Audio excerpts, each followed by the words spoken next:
اف دمو همی دمن و باش از صالح دمیجر به خیراتنا ودکم ده خلک کنویا برنامه میوان و مجار ده مجار میا ایرو او روشا جواکی آجنا کرد و رولاوی ده شر تروری ده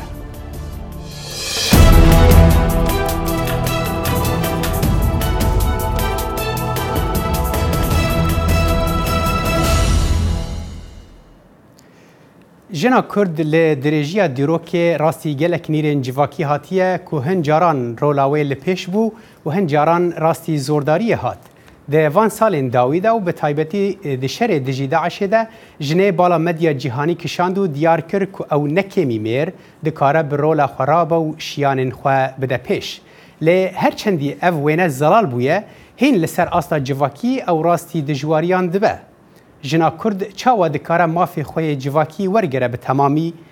بندن لپیش جنه چنو او چاوا دکاره رولک اکتیفتر دناوا جواکا کردی ده بلیزه. اما وان پرسانو هن پرسندن دوی درباره ده لگل هر دو بریزان گلال آریا و امین بریمو گوتو بیش بکن لیبره ام لوی راپورتی تماشا کن.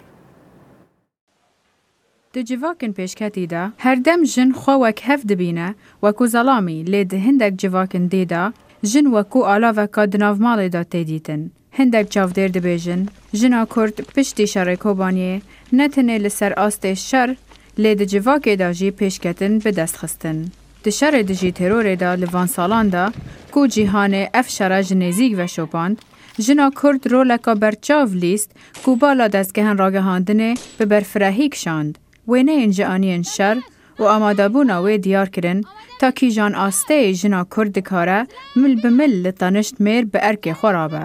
هستا وی پر جدایه هستا انتقام امروفت کاری بناف بکه نه تنج بونا جنا کرد نه تنج بو جنا ایزیدی جبو جن جهان امروف واید کاری بناف بکه جبر کو جن لکه دارید ببلا به مغروزی کولتیه او جنا هر تم دبن دسته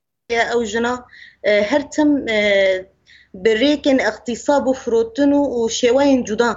هلبت او بریا مالباتن خودکن و دزانن که دوی شریده رنگ او راستی کشتن و دزدریجیه ببن. لی پارستنا عردوان جبوان گرینگ تره. جبر صدام فرمان هم تبلیغون دست پیکا فرمان دم قتل عام چه بوی سرگل ازدی گلک زاروک دایک گلک هاتم کشتن. د دمکی دا کو جنن کرد شر ترور دکن او دخوازن رولا خواه وک جن د جواک دا بدن پیش. دگر کو جواکا کردی بگشتی ریز و پایکا بلند دا رولا جنه لیهش دا بربند آستنگ و حتی راده که کشتن و دزدریجی دجی جنه د ناف جواکا کردی دا هیا. مخابن گوتنا نا، گوتنا عیبه، گوتنا شرمه، فدی، حیا جن هنجی جه خواه دمجه گلک جنان، دمجه گلک مالباتان دبینه و اوه یکایا دهیل گوسینورک لپیشیا جنه و خونه اونوی بیدانین. دماغو اوه یکایا بیرهشتن و جن جه خواه بیتر ببینه و دنارین آمده و بیتر جی چالاقوان به چالاق به دجواکا خود. هندک جن هنه دبیجن جنه بخوا نرخوی خو داخوازین مافن خوا کم کرنه دناف جواکی دا جبر کو گلک جارا او دبیجن کو دوی جنو میر مافن جیاواز هبن. گلو او یک تا چرا ده شاشتیا جنه یا؟ دوی رولا کوملانه وانا کوملی جنانه و رولا جنه گو دواره مافی جنه دی کار دکه گرک بلا بکه گو مهی جن که تنه بهل گو ناف بکه مافی خواه کافی شماره ناف بکن مافی وچیه بیشن ظلام ما بندست کری و دیانت ما بندست کری و تنه نظام ما بندست کری و ام خواه بنگرن شاستی خون بنگرن ام تجاری میکار بن پیش بکن. شارازا باور دکن که هندک نریتن جواکی و پرسن اولی ری خوش دکن که ظلام سروری جواکی بکه. لی اگر تماشای جهانا پیشکتی بکن گشبونا جواکی به هفکاری جن و ظلاما پیکته. راویندوسکی دنگ امریکا. لگلو افکاری چاوا پراتیکیه ده جواک که دا کمر هر سروره و رنگ هنجی وکهوی چاوا دکاره پیک بی کو بارکی گران به سرمله جنه جبو رونی کرنا و مجاره ام به نهاب خیر هاتنا دو میوانان دکن ج استودیون مین لندن امین بریمو اندام رخصتنا امنستیا ناونتوی لندن به مرایه دمات باش امین خانم دنباش سلاف ج تماشان انهجارا سلاف جدنگی و امریکا را جبو وادر فتی بله ولفر الاستوديو ما لفر لواشنطن جي دكتورة جولالا آريا ماموستيا زانينجه تجي بخير هاتي برنامج ميفانو مشار جولالا خانم از جمتدا دست بكم نرخ ام دزان نرخ جواكيا جني وقت به هر جواكي كده ديار و بربچاوه یا تایبەتمەندیە ژنا کورد بنەری ناتە چاوە تایبەتمەندیە ژنا کورد لەوە کەوتە بەرچاو کە بەجێ ئەوە دانیشتن هاتنە پێشەوە بۆ شەڕی داعش ئەوە بوو کە هاتنە پێشەوە ترسیان لێ نەبوو شەڕیان کرد دژی داعش کوردیشیان ناساندەوە بە وڵاتی دنیا جیامەندیەکەی ئەوە بوو وەکو ژنانی تر لە پشتەوە نەوێستان کە پیاو بێت ڕزگاریان کە خۆیان شەڕی ڕزگاری خۆیان دەکەن ئەوە بوو بە تایبەت بەس ئەو شەڕێک و دەبێ بە چەند ساڵن ینی نرخە ژنا کورد تەنها ینی کورد بوویە دەوان چەند ساڵ بەس وانە کولتورەکەی کە گەرەکی بوو ژن بخات کە گەرەکیە کولتور و ئاین کە پیان مرد سالاری پیا سالاری گەرەکیان بوو ژن بخەنە دواوە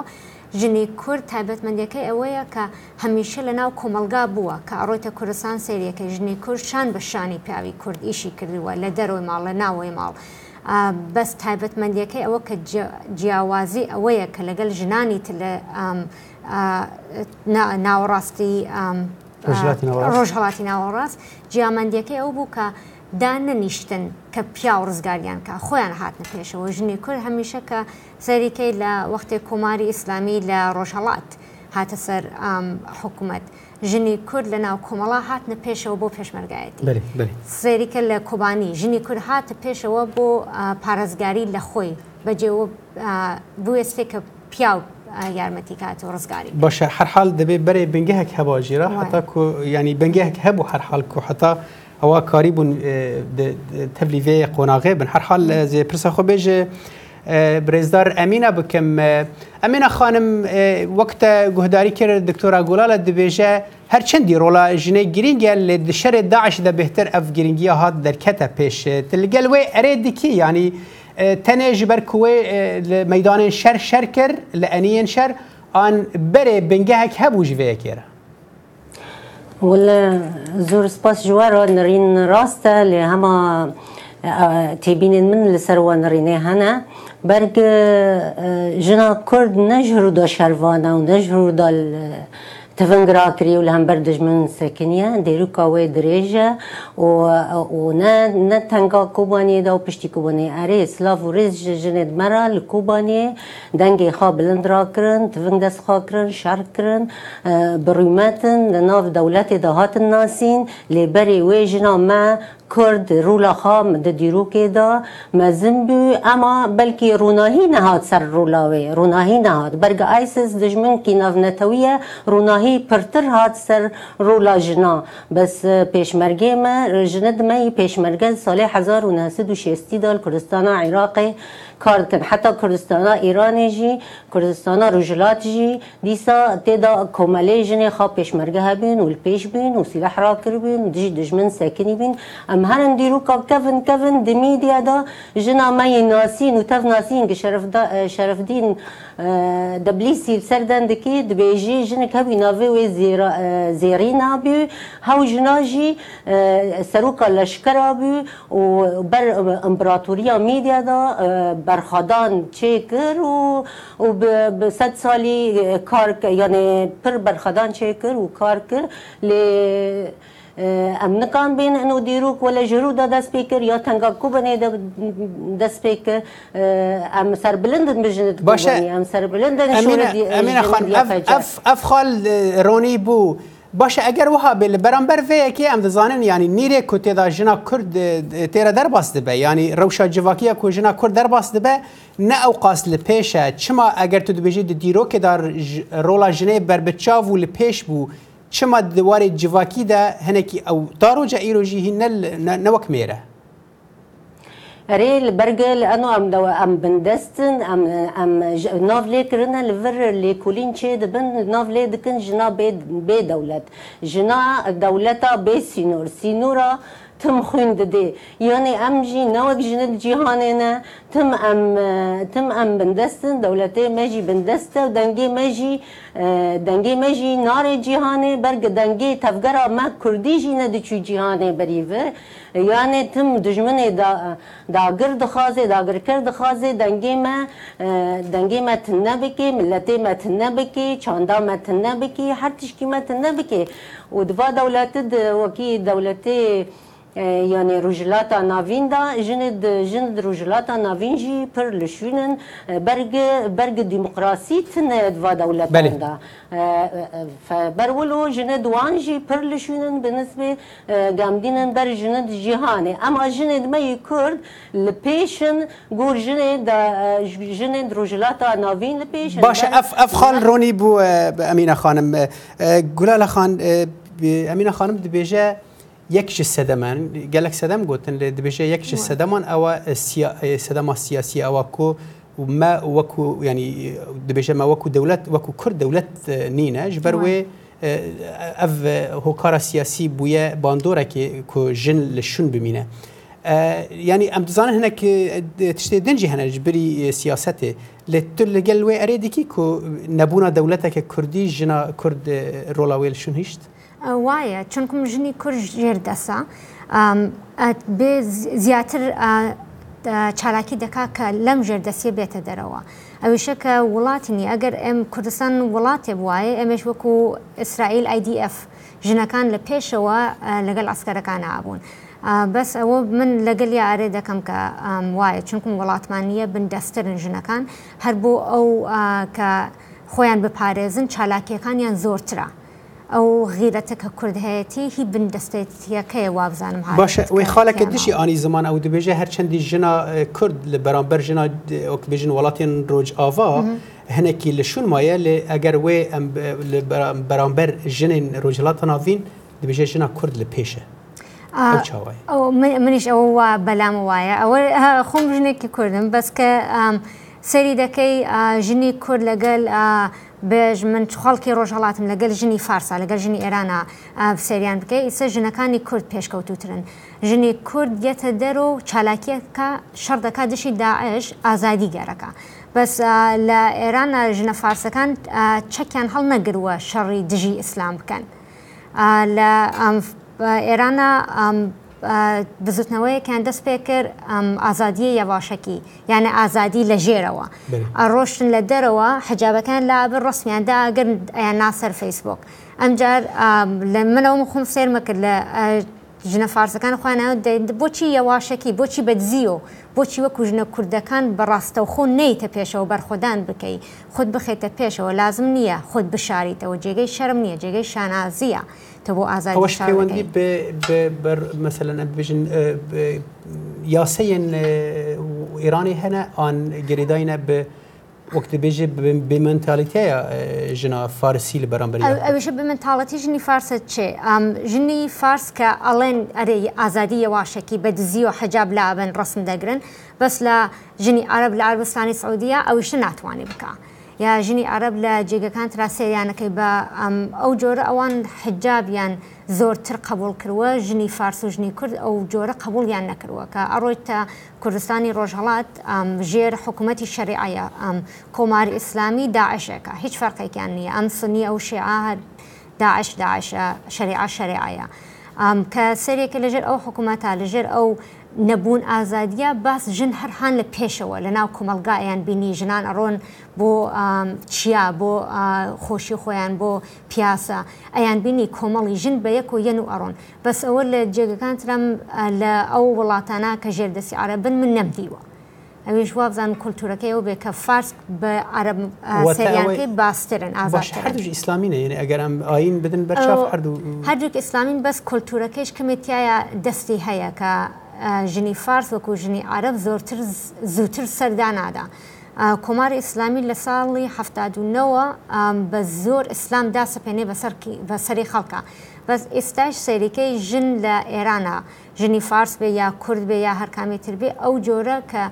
ئیسلامە بێ قبولکن نەیان کردووە بەتایبەت ژنانی کوردەواری کە ڕۆیتە ڕۆژهەڵات سەریکە جلوبەرگی ئەوان ڕەنگینە حجاب ئەجباری بە زۆر دەبێت بیکەن بەس ڕووسەریان بچووکترە یەنە کۆمەلگا لە نیانتوانی و ژێردەست ئەو جۆرە کە گەرەکیان بێ ژێردەست خاڵەکە گرینگە ئەس دخوازم vê خاڵێ گەل ڕێزدار ئەمینە ژێ بکەم ئەمینە خانم گوڵالە خان بەحسا وەکی بێ خاڵەکە گرین کرد ئەو ژی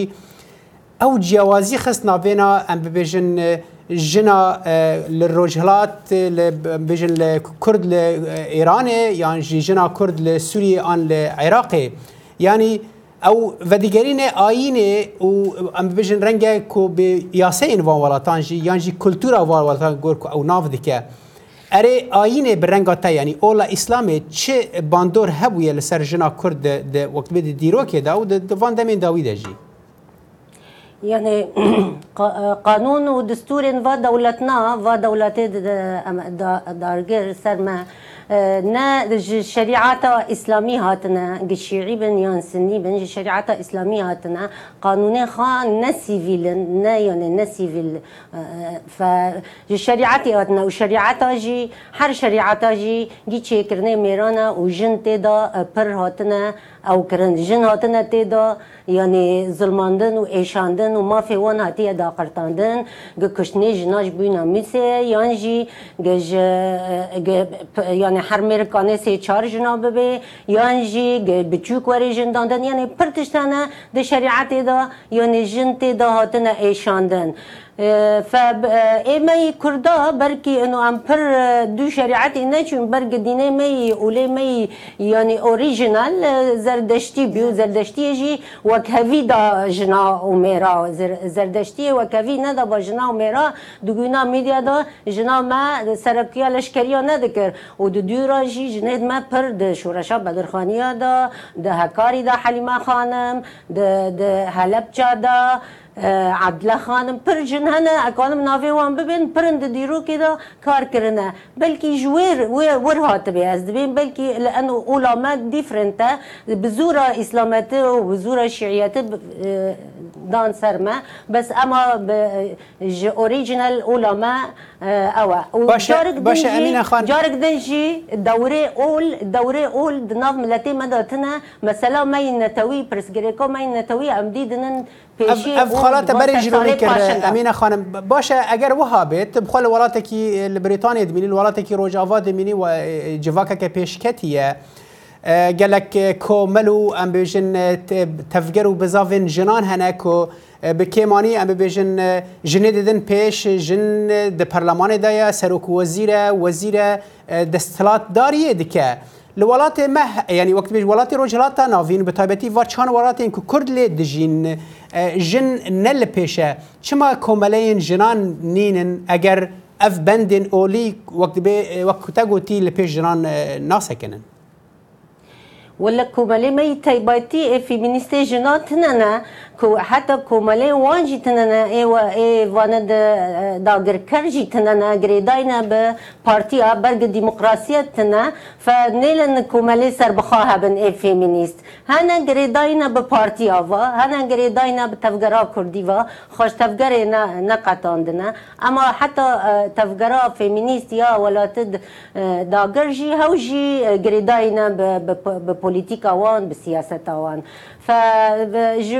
بر ديمقراطيتنا عمل فاولتنا ديمقراطيتنا هي فسربخانه وتفجراوان سربخايه وتفجرا فيمينيست سربخايه ووقت خازي تشتا بي باندكي تشتا خازي مثلا ناكا بريفيد 2012 شادا بانكر جو 50 ده جرك ده حر واري ده هبن دواري كاردا دواري زانينجه ده دواري پولیتیک دا د پارلمان دا گتشت گرک 50 به گرک کوتا جنا هبه يعني انه برجع ام جنيه بيدن بيش فدبي ام لو يعني ام قانون ما سيفيل بين شريعات به زوب جنيه ما بيش كفن وجارك دنجي دبي ملتي دبي ميرد ما جي فيرا علي كاربن برجع جنا ما نجي بريار ده هر حال بيسي بالي كاريا مير هي جبو نجیه بریاره دا حتی دندر پارتیا دا نجیه بریاره دا چیکرنه بریاره دا بله باشه پرس دفرده او قالو وینه یا جنه یا او وقت زلال جنا کرد للجهانه که دشر داعش تبیتر دیار بو قالو مجیه وان کسین بجن مدیا روجلاتا یعنی ولات روج آوادا چاوا زلاله هر حال از وی خاله لگل گلال خانم رونی بکم لپشتی ناوره امی پشتی و بابته هنکی زیرتر نقاش بکن بنرن هجا پشتی و ناوره ام و دیگرن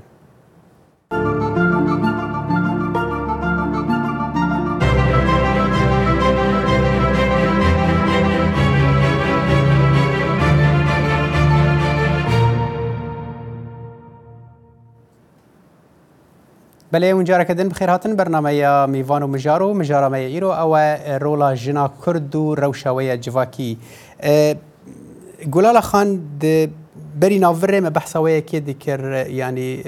امینا خانم بیتر بحثا کومله و هبون نبونا کوملان و چما اف کومله نینن از خوازم ورم بابتا لسر مدیا جهانی ما هر وقت گوت وینه یا جنا کرد زلال بود دیار بو وکو اکتیو لسر عرده شر داعشت که مل به میرا آیا اف وینه تنه جبر شر داعشه یعنی تنه د میدان شرده آن اف وینه لجم ولات روج آوا دیار دکه که جواک کردی هر وهایه من وازم هر جواک کردی هر وهایه استا سری جنانی شروانی یا پجا بکا شری اوان یک اردشی داعشه بس شری دومیشن دجی کوملگای پیاو سالاریه کلتورکا اوان وها گوران دویانه که استش مدنی دکنوا که لهچشتا جنکو پیاو سروکی بکن پیاو سروک به جنکیش سروک هر هاو باش بن هدو کن اویشل روجاوا زور جکوتو یعنی و جگه شانازیه و هم بو جنی کرد هم بو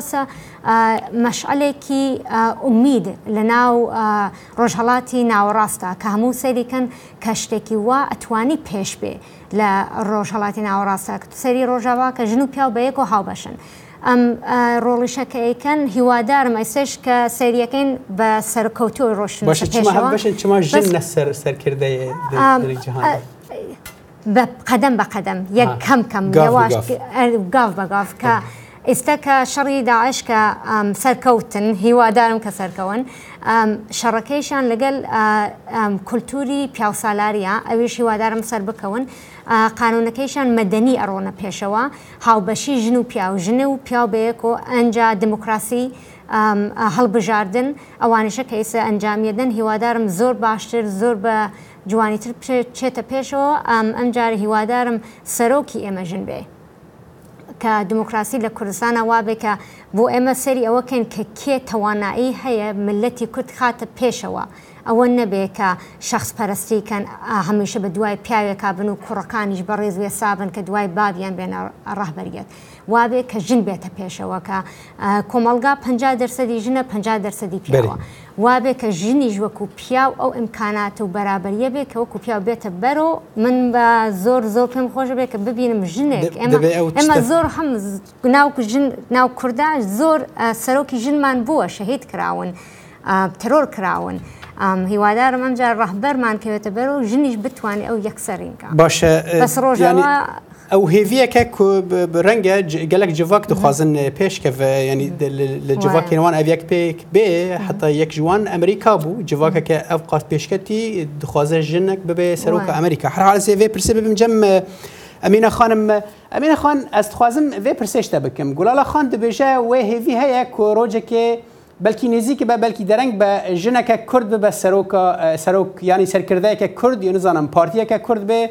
بشه که کردستان رزگار به نزانم بس دخوازه که جنک کرد به سروک باشد تو بینی که میره کرد آلیکار دوی درباره دا و رنگ وی هویه سر عرضه پیک بینه ولا يعني از دبینم انه مثلا جن پرسگریکا ها آجنای بری میرا به میر از نزانم یعنی طبیعت میری کرد بلکی هنگ جوان انه آلی کار بن انه جن پیش دهرن بس ناکا پیش ما خیانه وقت پارتید ما کسی سروکتی پارتی داتنه کسی سروکتی او داتنه جند ما تم دانه شون از نابینم از بینم جن گرک بخوام وفی خوابستینه و گرک قانون بوی رهارکه قانون گنل وک بخوازه انو جن رولا خوابستینه پارتی دا یاند جواکی دا یاند سروکاتی دا تجاری جن ناگینه پیش و گرک جنا مجی زانه به شیاره و بلند به جبو مافی وی چنه و کار بکی مافی خوینه میدان ما بس تمافی خویه یعنی چوا بریا خو پیش شیانین خو پیش بخه خو بهتر خواندنه بهتر بچه یعنی به زوره بستینه آن به وقت به آوای پروفیشنال بستینه وقت بیجن بحر آواکی نه به زوره به دموکراتیت مرا بستینه بس اما هر آواکی مرا بستینه زانه گرگ جنا ما د زانینگه ده د پولیتیک ده د کار ده د هر در کې دا رولاوی مزم به او ویرا آلی کار بن مرا نکا جند انگلترا سدی 20 نه د پارلمان دا ماوانا جرا قانون جمان وکیل به انه بلا خواب پیش ان شاء الله سدی هفته و 5 جنا در کوي بس هن استنگد ریا جنا دهنه دبی و استغنا مرا جر راکی و مرا دسته و بگیری و مرا و کانه به پیده پیش و ناکاجی پر کار دکن کوتا جنا هر درکی ده هبی بلا قانون ویرا به دیسان کان پیگیرن مافخا گرک کوتا جنا هبیش به وی واری قانون جنی دیودن پیش لهر درکی جیه خواب بگیری باشه اسخازم وی پرساتش گلال خانم بکم گلال خان یعنی امین خان دبیجه دبی کوتا جنان هبی ابجی مافکی روایه دمکی دا کو هنک دبیجن باشه جن او توانا نینن کو او قاس کوتا ببه یعنی ام ببجن جسدی اگر لجهه کی پارلمان کی دا 20 جن بن باشه اگر اوی ولاتی 20 جن یعنی لگون وی رجای او جن شارزا او جن یعنی اكو قاربن جهه خدا گرن نبن و چاونی تن 20 جنا بینن و نخودی توانا بن بس او جن وکو پیاو توانایی هيا اگر وکو یک نبه باشتر توانه بیکا بس او يتسر دصلات او دصلات داركان ابي او مجال بدن ابي او پرورده بدن كجن بتوان بيت بيشوا اسك من واسير كمان لروجاوا كا هنگاو بهنگاو ين بيشوا اسا هاو سريدا كان هاو بشيدا كان ابي واي بي كوتا كدروس كوتا دابنن ك پنجا لپنجا کۆمەلگا پەنجای ژنە پەنجای پیاوە بۆچی لە پارلمانی ژاوانە بێ بۆچی سەرکردەکان ئێمە من هیوادارم ڕۆژێ وا بێ کە ژن و پیاو نەبێ بە مەسئلەی ئەوە کە من ژن هەڵەبژێرم چونکم ژنە کەوا بێ سەیری ئەجەنداکەیان کەین کێ بێروبوچوونی ئینسانی ترە کێ بێروبوچوونی بۆ دموکراسیە کێ بێروبوچوونی بۆ ئازادیە باشە گولا لە خوان جنسیەت نەبێتین بەس آنها لە ئەمریکا ئەز هەنێکی بەلکی مژارەی بەر ئەوەی دەبن آنها لە ئەمریکا تا ڕۆژە ئیرۆ سەرۆکە ژن بۆ ئەمریکا نەبوویە ئەوە تشتێکی نەسەیرە ئەگەر ئەوە جێگەی شەرمەزاریە بۆ ئێمە من جێگەی شەرمەزاریە کە